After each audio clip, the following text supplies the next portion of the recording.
prison oversight.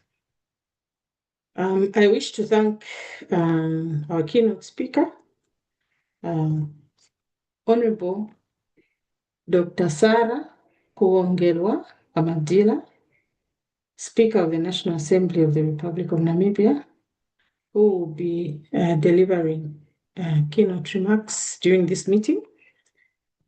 The remarks will be delivered via a video recording, and that will be slightly after. This will be followed by remarks by Dr. Stephen Kayuni,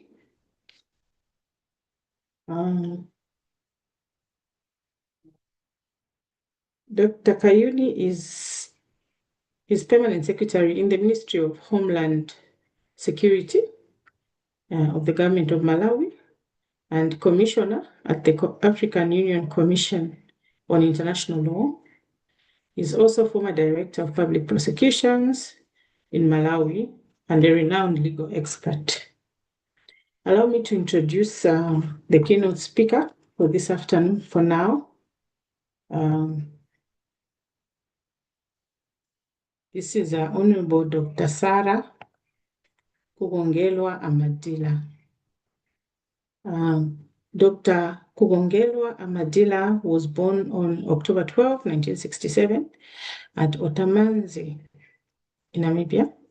She went into exile in 1980 at the age of 12 and continued with primary education at Koidu Girls Secondary School in Sierra Leone in 1982 before completing secondary education at St. Joseph's Secondary School in Freetown in 1987. She obtained her Bachelor's of Science degree in Economics at Lincoln University, Pennsylvania, USA in 1994. After returning to Namibia, she started working as a desk officer in the Office of the President for a few months in 1994. Dr. Sarah Kuongelwa Amadila entered the political limelight at the age of 27 when she was appointed Director of the National Planning Commission in 1995. In 2003, she was appointed Minister of Finance. She is credited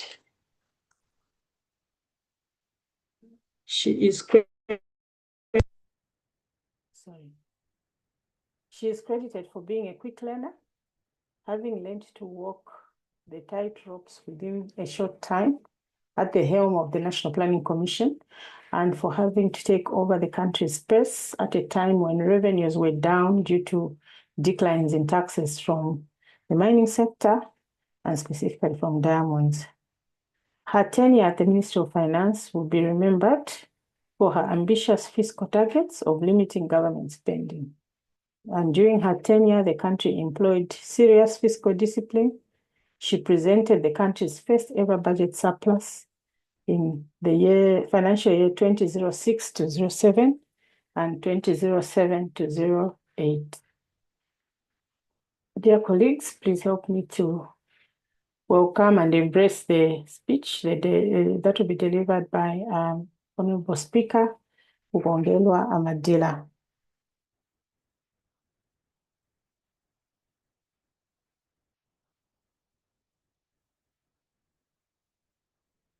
ICT, kindly play the recording.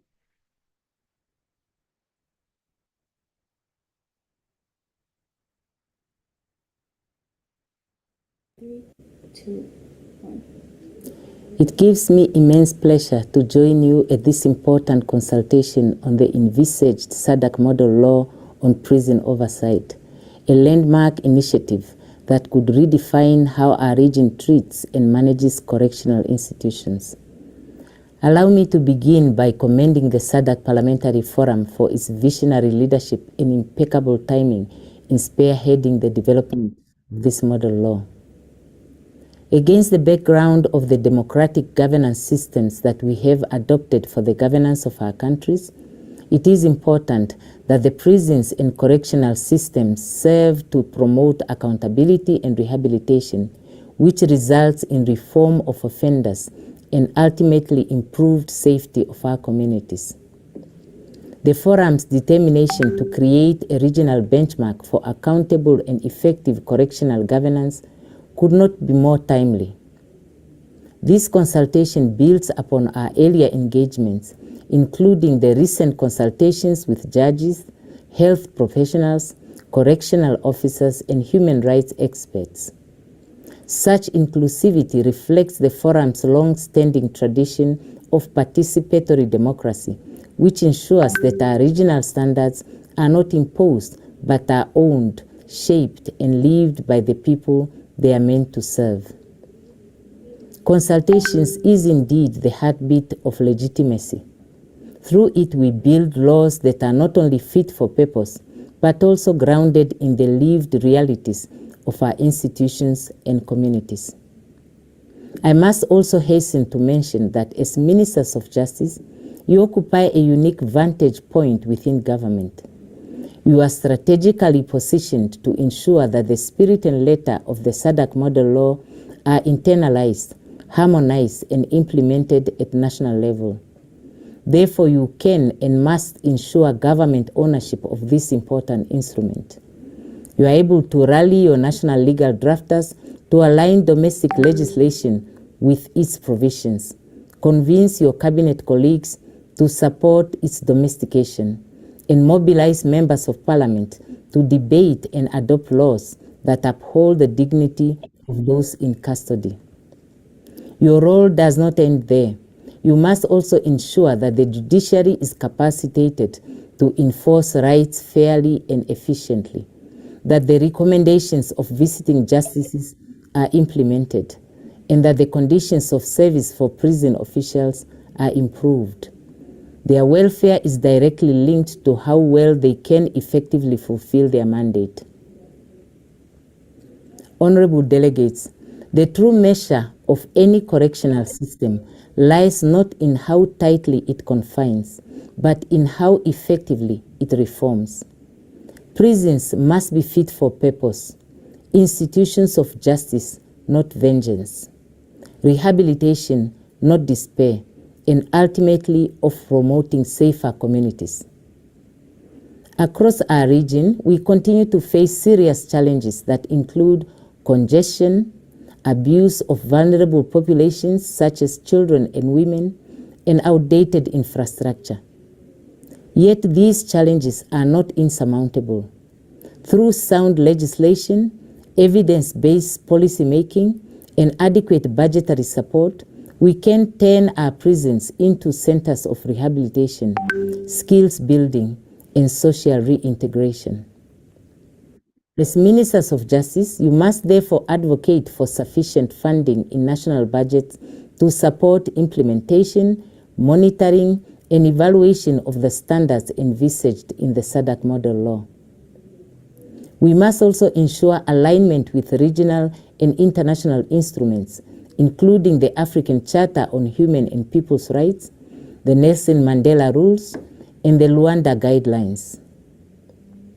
Distinguished participants, this consultation is a call to ensure compliance with the law and accountability by all in all circumstances, as our laws guarantees the rights of all.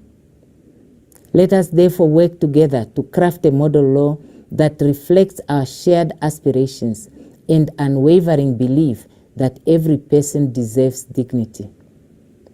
We will continue to engage constructively with SADC Parliamentary Forum and all stakeholders to ensure that this model law becomes a living instrument that transforms correctional systems into places of rehabilitation and national renewal.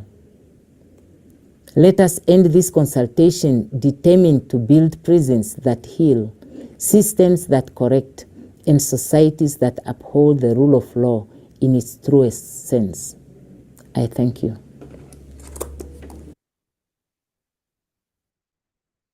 Thank you. Thank you for that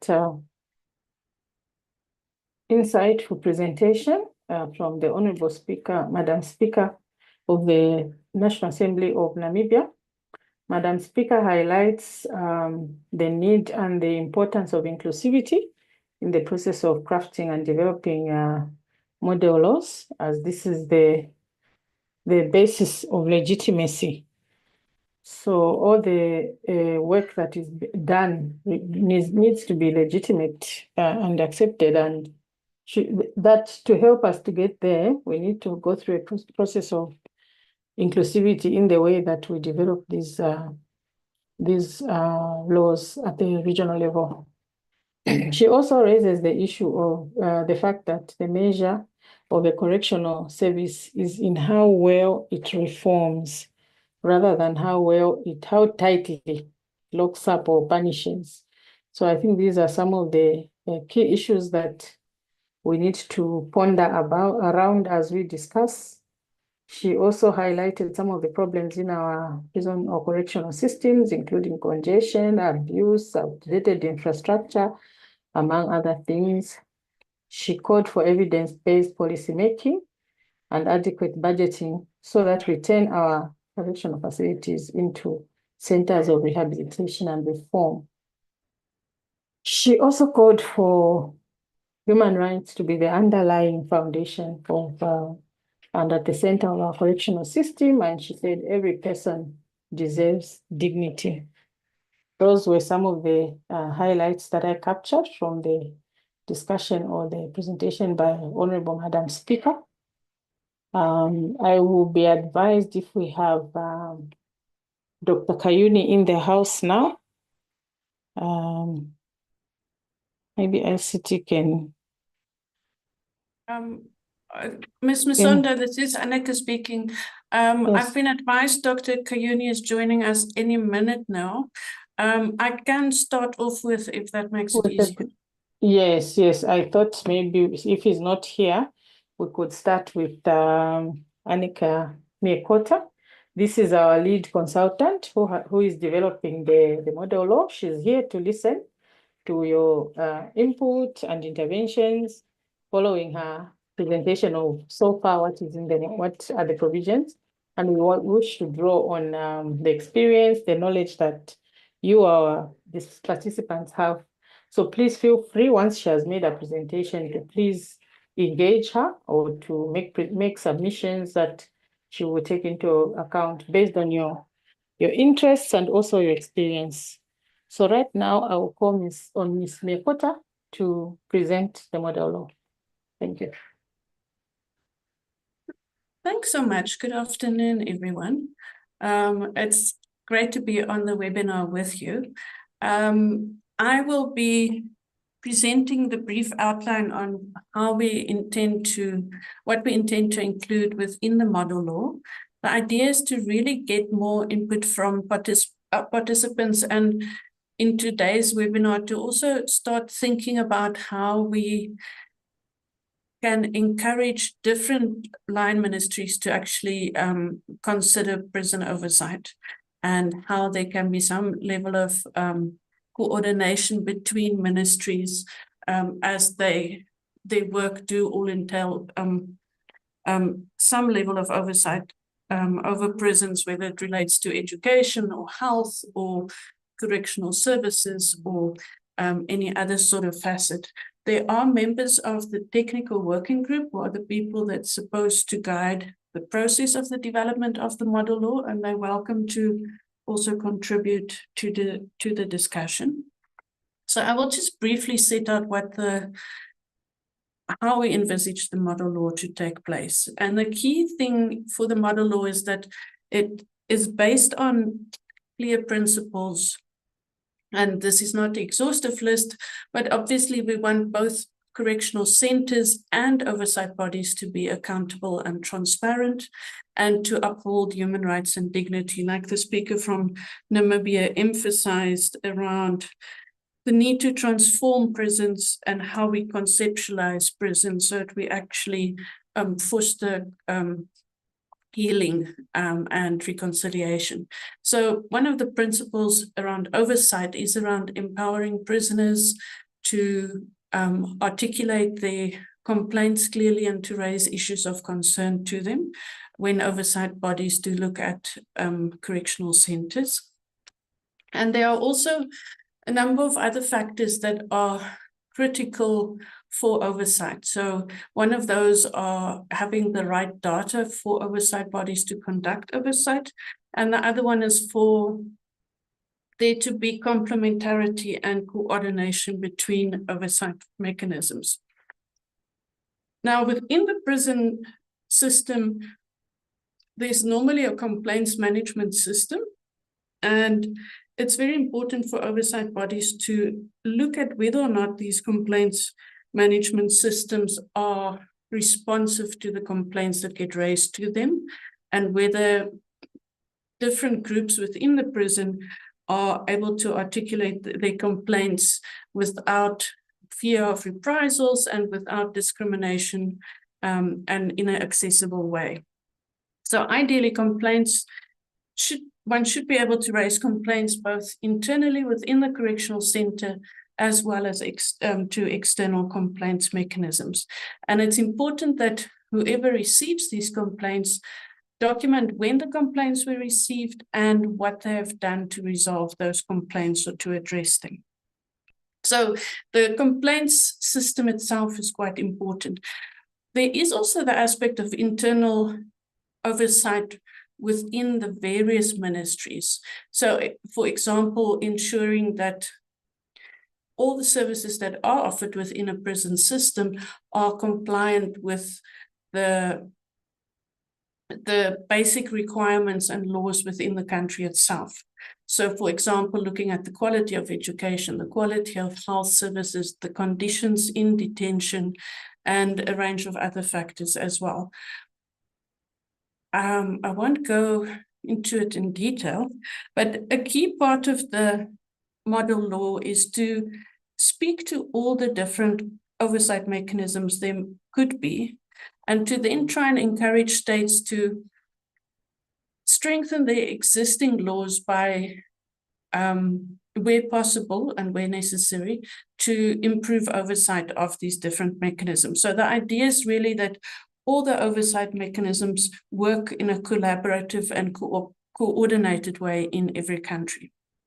So in all our laws, there are what is provided for as official visitors, and this is the list of people who can access correctional services, and the model law speaks to what some of their duties are and how one can ensure that their findings are end up with those in charge who are able to act upon those findings and correct any issues that they were found. So official visitors would include, for example, members of parliament who feel that they want to visit correctional services.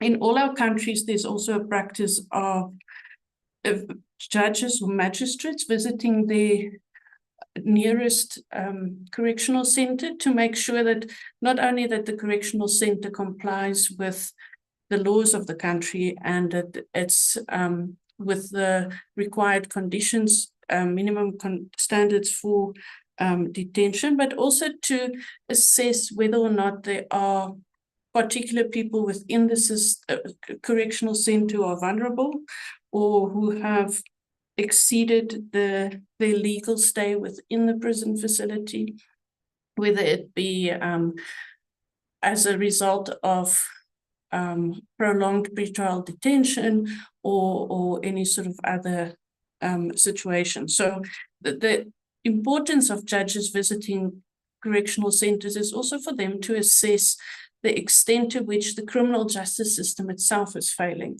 So if they come to a prison and half the people within the prison is on pretrial detention, that's a clear sign that the justice system itself isn't moving quickly enough, and there would be a need on the presiding judges to attempt to sort out that situation. The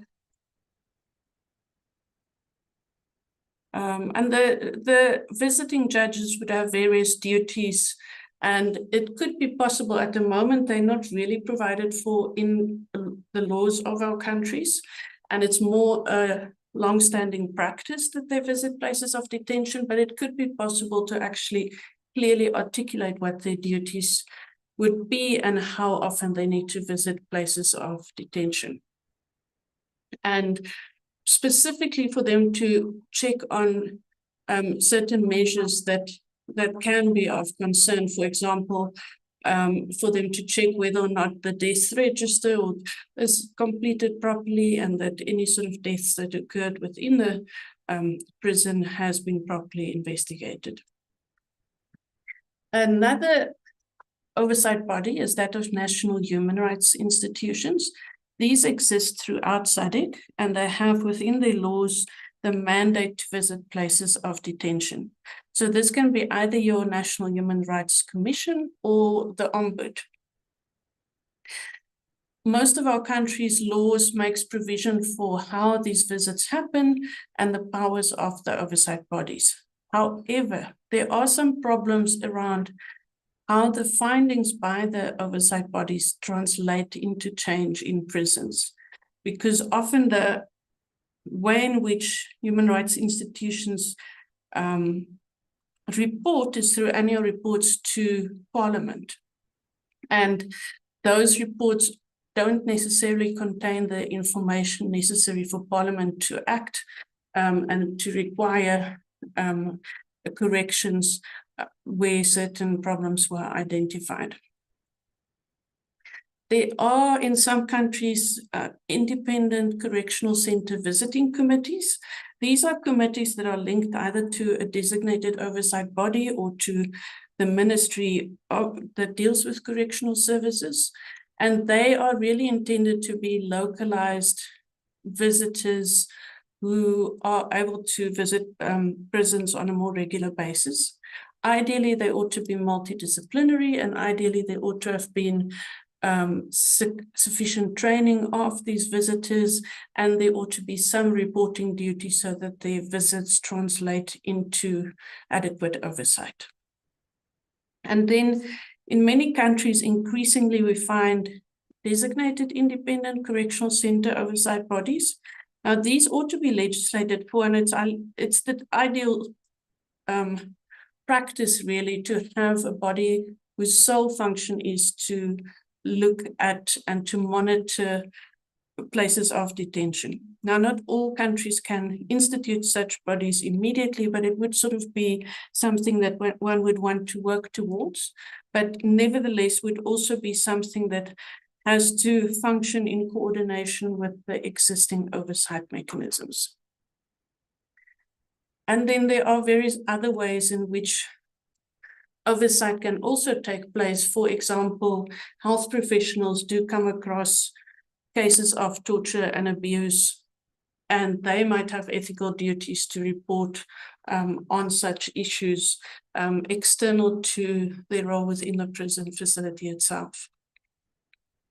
And then there are various groups who are at particular risk within a prison, even though all prisoners are at risk. Some groups have particular needs that ought to be given attention, and it would be important for oversight bodies to find out if all these groups are dealt with in a non-discriminatory manner. And then a key thing, as mentioned before, was we do want a situation where oversight bodies don't just have to visit places of detention, but they actually regularly get the data to even conduct oversight at their desk by looking at whether there have been improvements in conditions in detention. So, for example, if an oversight body notes that there is overcrowding and a large number of persons on pretrial detention in a facility, it would be important for them to regularly get data from the facility to see whether or not these numbers have reduced, and to ask questions where they haven't been to try and figure out what the bottlenecks in the system might be. So there are various issues around mandatory reporting and also around the training that oversight bodies might need. And here it's important that oversight bodies are multidisciplinary and that there are also people within the oversight body that are able to deal with the needs, for example, of children and persons with disabilities. And then obviously, reporting doesn't work if correctional service officials themselves haven't properly been trained on what is required from them in terms of data gathering. So there could be a range of mandatory reporting requirements. Obviously, one don't want it to be too onerous, but the whole idea is that a prison system should be transparent and that certain information should always be available. And the model law then tries to set out what some of that could be. And then there are some key ones. For example,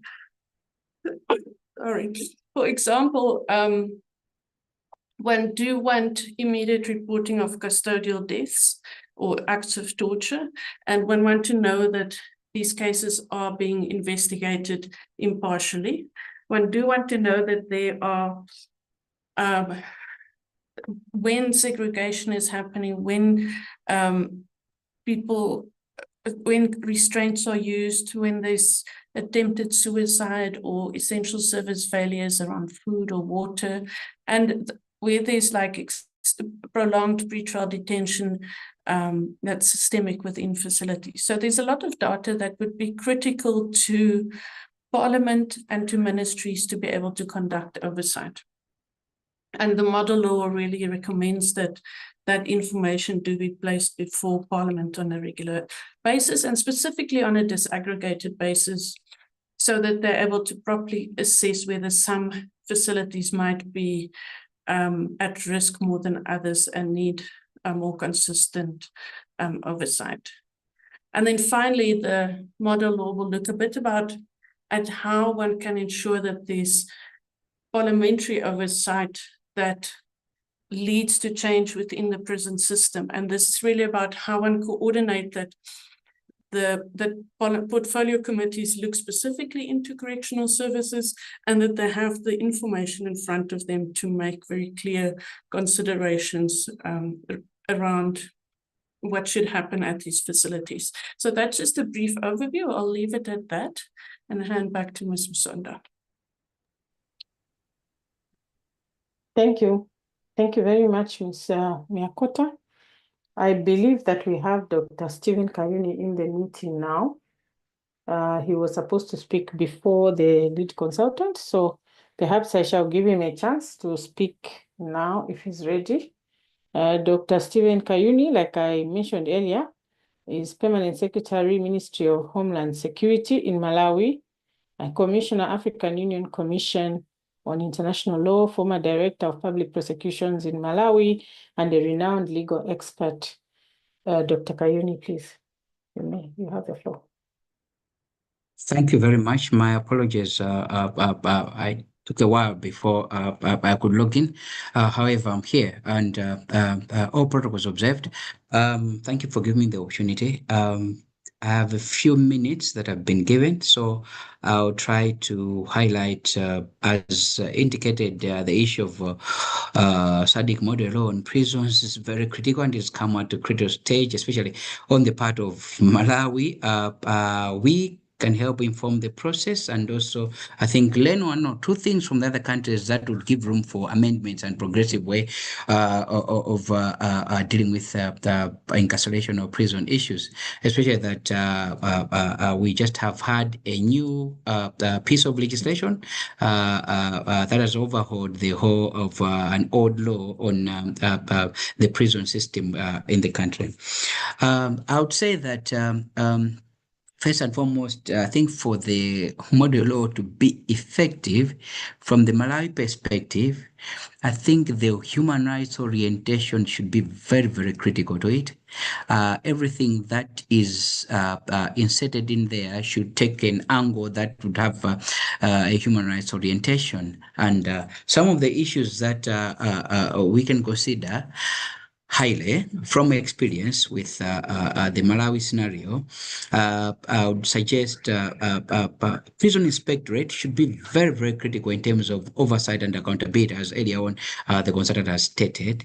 Parole issues is one of them, stroke also pardon issues, and the welfare of prisoners is also one other critical issue.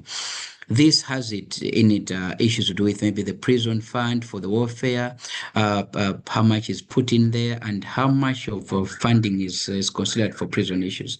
There are also other issues that are part of rehabilitation, such as halfway home, for those that have rehabilitated and they are on their way out. These are some of the issues that we need to consider.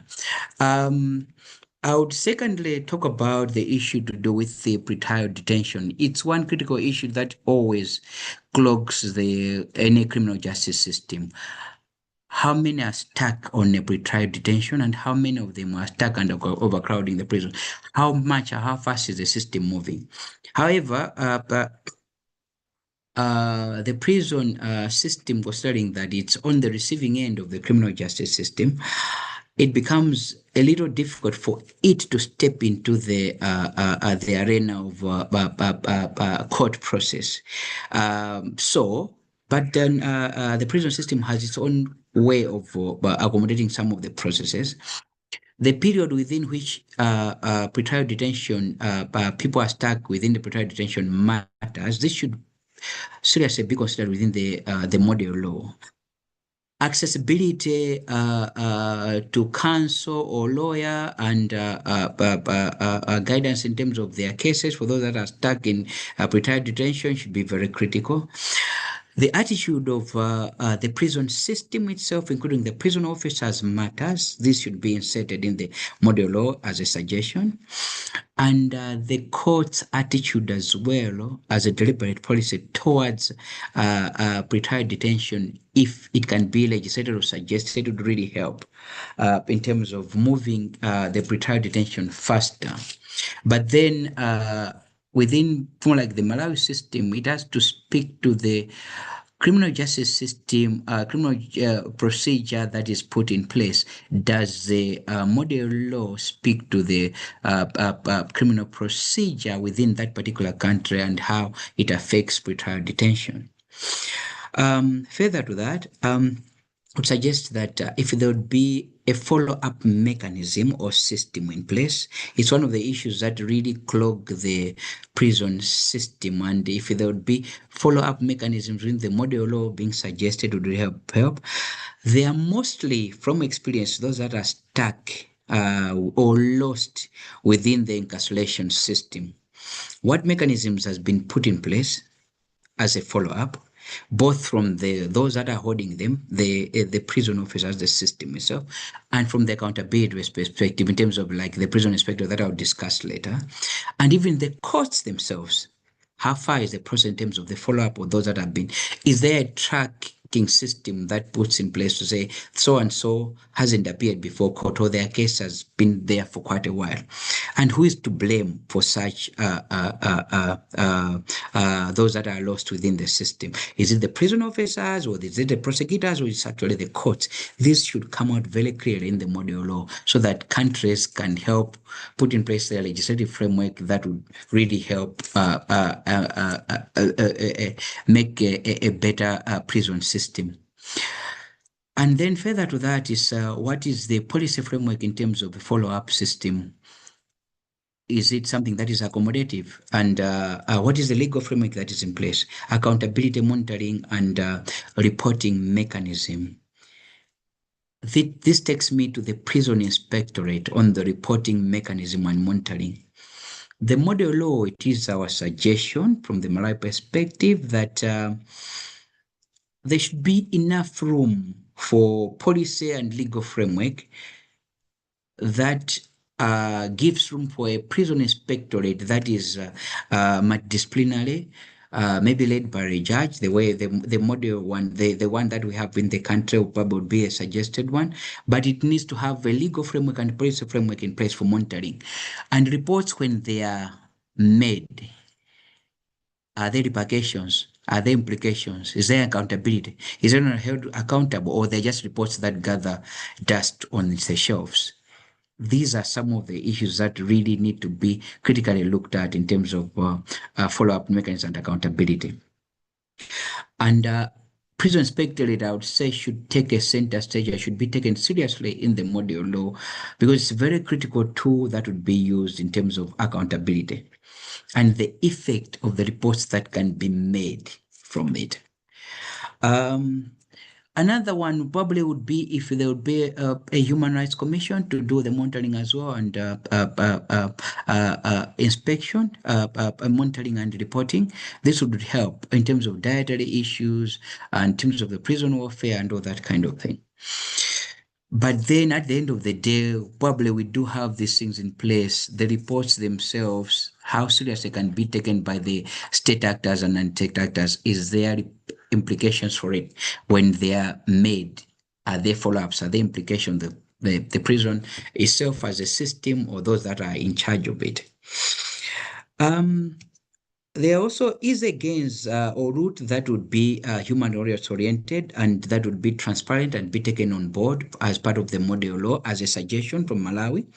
I earlier on talked about parole and pardon as issues. These should be made as deliberate priorities in terms of reducing overcrowding in prisons. These are quick gains that we can easily utilize if they are in the model law. Priorities should be deliberate to children that are in incarceration, women with babies in incarceration, deliberate efforts for reform or rehabilitation, such as education, and those that have obtained skills, they should be given a chance to go back in community and be reformed individuals. These ones, through parole and pardon, as far as they are transparent, would be systems in place that would really help move forward the issues. All in all, at the end of the day, this model law, upon being drafted, should be in such a way that when every other country is looked at for purpose of domestication, should be easy room for it to be domesticated. I'll give a very good example. There have been so many protocols, study protocols that have been made, but if you see there are disparities, variance among so many countries in terms of how many of them have taken them on board, how many of them have actually domesticated them. Some would just look at the protocols or suggested laws and then just cherry pick what is in there and incorporate it in their system. Others actually have had to domesticate the whole one or signing it and make it part of their laws. We should critically look at and say how far can it go in terms of dissemination, how easy can countries take that on board. Essentially, I would say in a nutshell, these are some of the issues that I wanted to highlight on the part of the country. Malawi, human rights orientation in terms of the prison system would really help quickly make gains in terms of making sure that the penal system is better off and well off than it was or it used to be. Most of us are stuck as countries with legislations that were there put in place during by our colonial masters. We're moving forward, but we're not moving forward with speed. Thank you very much. Thank you very much for having me. Thank you, Dr. Kayuni. And thank you, everyone. I hear some themes keep coming back.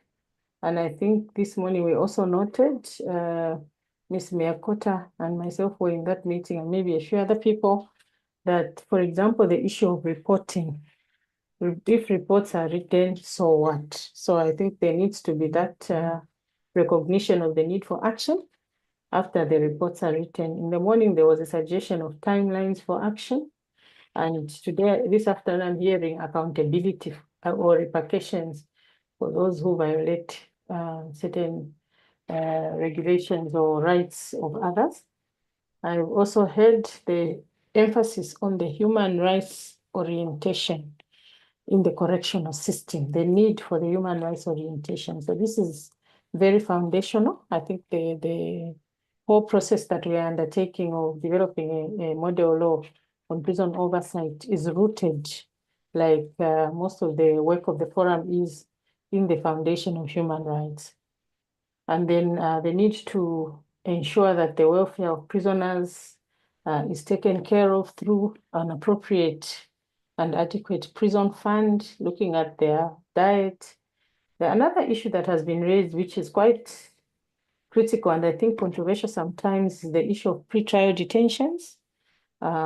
Sometimes they tend to be quite lengthy, especially for offenses, for example, that are non-bailable, for example, such as commonly in Zambia, for example, murder. You don't get, it's a non-bailable offense, and as a result, as soon as the person is arrested, they will be in prison for whatever length of time it takes for the case to be disposed of through the court system. But it's not clear if there's a tracking system, because there are other offenses which might be not so big as those, but they end up, maybe people are not able to meet the bail conditions for whatever reason, maybe financing or lack of sureties. So they end up being in pretrial detention for lengthy periods of time. And that tends to actually just become a violation of their rights. So these issues need to be taken into account.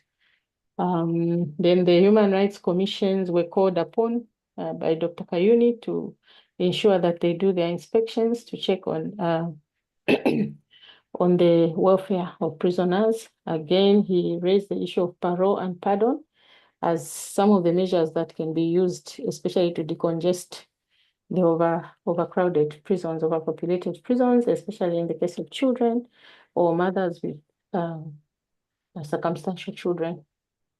Those are just some of the highlights that we got from the discussions. I will allow Ms. Miyakota to comment for now before we go to the rest of the participants, if she has any comments to make at this juncture. Ms. Miyakota. Thanks, Ms. Musonda, and thank you, Dr. Kayuni. I've taken detailed notes, and I want to say that the points you've made around parole and pardon systems have not even been properly considered by us, and we will certainly make the effort to craft provisions specifically in relation to that, and perhaps run it past yourselves and other members on this call. I think for me, the hardest part, and I suppose this relates to ministries, once the oversight bodies have these reports, can those reports be binding if recommendations are made? Can we say in the model law that recommendations made would be binding on the ministries and on the correctional services themselves? Can one include within the model law that Parliament ought to consider these reports within a specific period, or any of those sort of things? I'm just like raising it, perhaps not that in itself, but what are some of the best practices in terms of how one can ensure that Parliament considers reports and that actions are taken based on those reports? And I'm just wondering, because I think that's sort of where everything always falls flat. And what do we actually put in place to deal with that? The one thing that I really thought was quite important was the tracking system. And how do we integrate a tracking system between different government departments? You mentioned oversight bodies, courts and prisons ought really to be tracking that no one is exceeding pretrial detention limits and those sort of things. But the same would apply, I suppose, to post-release, whether people continue to get health services and other issues as well. So not that one wants to track individuals, but you do want to have a coordinated referral system in place and a system in place to ensure that people don't get lost within the system. So any sort of ideas on that and how one can actually articulate it would be very useful. The point about halfway homes is well noted, and this is something that very few people have spoken about, and it was raised this morning in a webinar as well, about how important it is for us to not just look at the prison system, but actually look at how prisoners are dealt with even post-release, and that oversight bodies' mandate ought to extend to that point as well. This is quite revolutionary because few oversight bodies look beyond a prison itself. So, and I think, yeah, the bulk of that duty would lie with parliaments really in ensuring that there's sufficient budgeting for those sort of services. But again, that would require adequate data for parliaments to be able to do that. And that takes one back, I think, to what sort of data we need and how much of that data we can actually put in the model law itself as a best practice. Thank you so much, Ms. Swinton. Thank you, Anika. And now we open up the floor to everyone, to the participants that are in this call. Please indicate by show of hands if you want to take the floor. I am checking for hands. If we could please have, yes, Mr. Kalembera. Yeah, I don't know. Yes. I don't know how to put. I'm from the old school, so I don't know how. That's okay. That's okay. You can. The floor is yours. Please Yeah, proceed. no, I'm grateful to the speakers so far, and I think they've raised a lot of issues which are resonating well with where we are coming from with this process. Most importantly, the issue of what happens after you've done the inspections, you have written your report, and these reports are sent to Parliament, for example, in my country, through the line ministry. And the line ministry is the Homeland Security, where Dr. Kayuni is the permanent secretary. We have had situations where, yes, the line ministry takes it up and tables it in Parliament, but the discussions in Parliament show you that I think members of Parliament either do not appreciate what these reports are all about, or they just don't care about people who are in prison. And that's where I think the issue which has been raised by the Honorable Speaker, Dr. Kayuni, Aneka, what then happens? And I think I'm happy that my principal secretary even went as far as to say there must be some sanctions of some sort. I think it is important that the model law must guide on that aspect. Otherwise, you end up having the same law as already exists in most countries, where issues just end with reports and nothing happens, or even recommendations are not considered favorably. So I think it is important that the issue of the timelines and the issue of sanctions must appear in this model law. I would also like to share about the camp courts in Malawi. In Malawi, we do have what we call camp courts, where a judge or a magistrate and a team of prosecutors and defense counsel would go and sit in prisons and deal with matters, most especially those concerning overstay in prisons. And orders can be made there and then, where prisoners are released on bail with conditions or without conditions on their own recognizance. I think it is something which I believe it must be in the model law, because it will help a lot of our countries to deal with issues to do with congestion. Thank you so much for now. Thank you very much, Mr. Kalembera.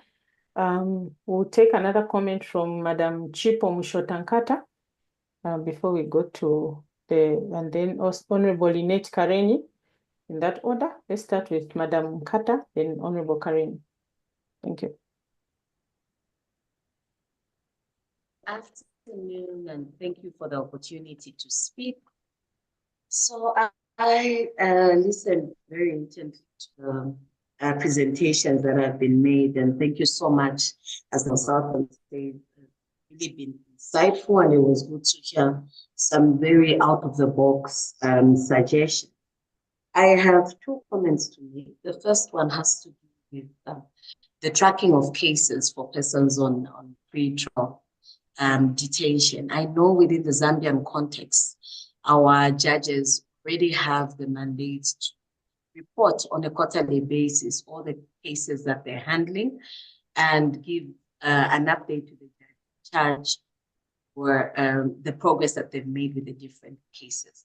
I think what might be missing in that context is to desegregate the information, which cases are involving persons in pre-trial detention, and maybe that's something that we could scale up also for our envisaged model law. The second comment, and maybe also related to that, to create a parallel system where prison authorities can also engage a judge in charge for cases that the judge is handling, because I know for a fact that there are times where even if the cause list is seated with the judge, the prison authorities might not know which judge is handling which case. So for the cases that are active, the prison authorities should be given a copy of the different cases. And if they're able to not inordinate delays in disposal of those cases, those are things that they can raise with the judge in charge if the procedure is created for that purpose as part of it. So the second comment that I wanted to make has to do with ensuring that the prison communities themselves are not forgotten in our oversight systems. So we know that we've got different types of prisoners, and their ways of participating will differ from one to another. Men participate generally differently from the way men do. I know in a research study for Zambia, for example, men were able to petition duty bearers for something. Women opted for dialogic approaches. So I think if the systems that we create, if we're to expect effective responses from the different target populations, we have to be mindful of their ways of participating. Good to hear from the members present here, particularly those who are running the prison facilities. How do you think we go about accommodating as we create spaces? Thank you, Madam Kata. Could I request that you put your hand down? Honorable Madam Chico, yeah. Then we'll have Honorable Kareni speaking next. Thank you. Okay, all right. Thank you so much, moderator. I would like to thank you so much for the presentation to our presenters, and I would like to make my contribution, and I would focus more on the issue of the issue of how best can we improve on our modern law in our prisons, because it's like the modern laws on our prisons must try to reflect our international human rights standard, and it must promote the welfare and especially the rehabilitation of inmates. I think on our legal reforms, I think the welfare must be improved by law, not just to talk about it, because the legislation should guarantee access to quality health care, clean water, adequate nutrition, and decent accommodation. The special provisions should address the unique needs of women. And I know I'm very biased on that one, because with the experience, I sit in the health and child care committee. And it is very important that we must include these women in the especially with their babies, in those with disability. One of the reforms which I think it must be included is like sometimes we have got inmates which can stay in prison for a long period of time without even getting assistance. So I think the human rights awareness should be central to prison administration. Both inmates and officers should be educated on fundamental rights, they are guaranteed in our constitutions and the international instruments. So I strongly feel that those regular trainings on human rights, gender equality, and mental health for prison staff should be made mandatory through clear legislation. And on proposed legal reforms, I propose that we must have prison reforms in the rehabilitation bill, which is going to modernize the issue of laws by emphasizing the issue of rehabilitation, frequently education, and also community reintegration. The issue of prison oversight and accountability act I think it has to be included because we must. I'm happy that the issue of the commissions has been highlighted, and I propose that those commissions must be independent so that they do their work without fear. The inmates welfare and health amendments or policies must be included to make sure that the issue of health care and mental care services for their legal rights and all inmates with regular inspection by the Ministry of Health. I feel also that we must have a gender and the vulnerable inmates protection clause because we must ensure that we separate facilities and gender sensitive care for female inmates because I know we have got pregnant women in there and nursing mothers so that at least they have their own rights. Lastly, I propose the human rights training regulation in all our prisons to require all prison officers to undergo a certified human rights and ethics training before deployment. And I think we must include on the issue of their welfare. In most prisons, it's more like those who are still on remand are allowed to get food from their families, especially in Zimbabwe. You can give your person, your relative or your friend a food while he or she is still on bail or on not on bail, on remand.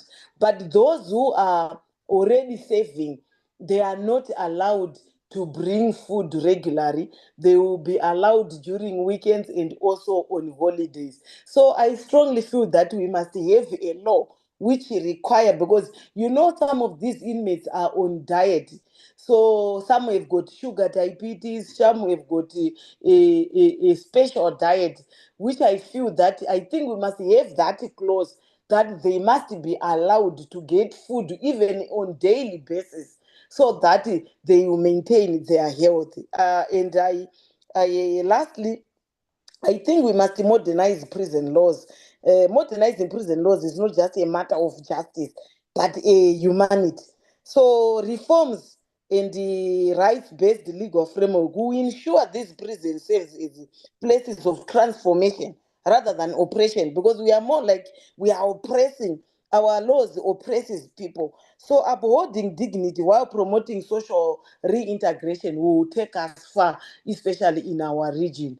I so submit, moderator. I thank you. Thank you, Honorable Kareni. I see no further hands right now. I hope they'll be there soon, but we'll ask our lead consultant, Madam Aneka, to comment on those submissions so far. Thank you so much, Ms. Musonda. I took, once again, detailed notes. Justice Kalambera, I think the points you make around what then happens and how do we put in place sanctions are critical to ensure that recommendations are adhered to. And I do think we need a special section in the model law that actually captures the process that takes place in Malawi of judges going to prisons and actually at the prison itself deal with some of the cases and release people on bail and those sort of things. And we know it's a very multidisciplinary process, and it includes prosecutors and legal aid. And I think it's important for that to be captured properly. And perhaps we even need a consultation on just that itself. Ms. Nkata raised a number of issues around tracking of cases.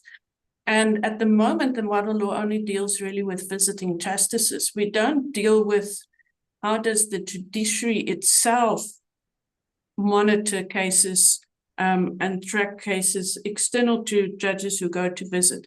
So I'm wondering if we need a separate section actually just dealing with the judiciary itself, and at a very practical level, how do they ensure that cases move through the system? So the example you gave about judges having to report in Zambia, I think is a on their cases and how fast their cases are moving. I think that would be a good example. And I like the idea of actually separating it so the judges can show which of those cases are pretrial detention cases which need to move faster. Honorable Karenye raised critical issues. The one thing I must say that has come up repeatedly is the issue of mental health. And this has been a difficult issue because this model law is supposed to only deal with oversight mechanisms, on the assumption that within all our countries, there are already a sufficient legal framework that deals with minimum standards for prisons. And what has repeatedly come up is, yes, there are those minimum standards. All of our countries have agreed to the Nelson Mandela rules and the Bangkok rules and the other sort of international human rights standards. But even those rules do not adequately deal with mental health. So there isn't actually at the moment a proper standard that we can latch on with. Even within our own countries, mental health laws are fairly new. And they're still often being developed and fine-tuned and those sort of things. And they're not really crafted in a way to look at the duties of the state in relation to the mental health of persons in detention. So it's such a huge issue. I don't know if it's an issue we can properly look at within the model law, except to raise it as an issue that oversight bodies need to be attentive to and correctional service officials need to be trained on. And there is a section within the model law specifically dealing with training of correctional services and training of oversight bodies to ensure that they are properly trained on human rights and properly trained on issues on mental health and those things. So I think we can definitely incorporate that. I'm particularly interested in this, Honorable Karen. Yeah, I don't know if how and deal with it in the model law. But for example, if you sitting on the committee that deals with health, and there might be another committee that deals with correctional centers or not. So how do different committees conduct different types of oversight in relation to places of detention? And is there a need to speak about it specifically in the model law to make a specific recommendation around different committees actually looking at different aspects of prison oversight, or whether it's useful to recommend in the model law that there be a select committee in every country that deals specifically with places of detention? I'm just putting it out there as sort of what works, what would be a good practice that we can incorporate. Thank you. Okay. Thank you, Ms. Miyakota. Any further comments from the floor? If I see a hand, can I see a hand? For any further comments, any sharing? We have Honorable Karenye again, or is it an old hand? Thank you, okay. Moderator. I think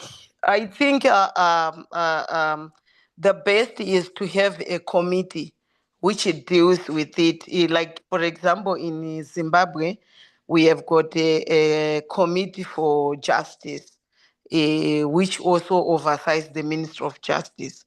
So I think it's still okay, though we have got other committees like health, but when it comes to the issue of oversight, we can also have joint committees, which is also good. So I think the committees are already in place. I thank you. Thank you, Honorable Karenye, for that sharing. Maybe those are some of the best practices that the consultant could also learn from. Any other further comments from anyone? I cannot see another hand here. Any other sharing that can be useful in this process? Well, if we don't have any, it remains for me then to thank each one of you for joining the meeting. Thank you very much, and thank you for all the contributions, whether you were silently listening attentively or you did actually speak. We are grateful for your presence and for your participation. And we'll end with a quote from UNODC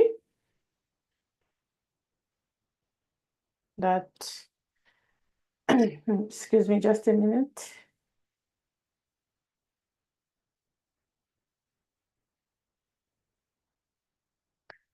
Yeah. Yes, so it's of utmost importance that prison reform is not regarded in isolation from broader criminal justice reform. Effective prison reform is dependent on the improvement of criminal justice policies, including crime prevention and sentencing policies, and on the care and treatment made available to vulnerable groups in the community. Reform of the prison system should therefore always take into account the needs relating to the reform of the criminal justice system as a whole, and employ an integrated multidisciplinary strategy to achieve sustainable impact.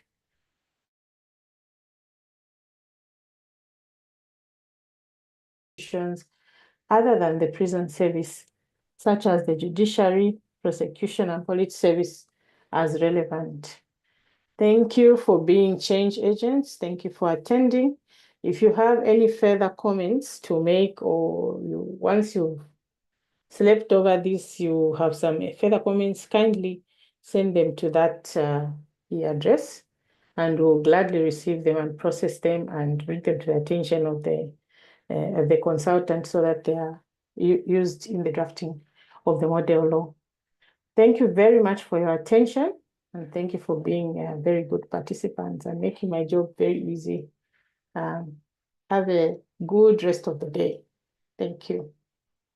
Thank you. Bye-bye. Bye. ICT, you may terminate the Thank meeting. you. Thank you. Bye. Thank you. Bye. Okay.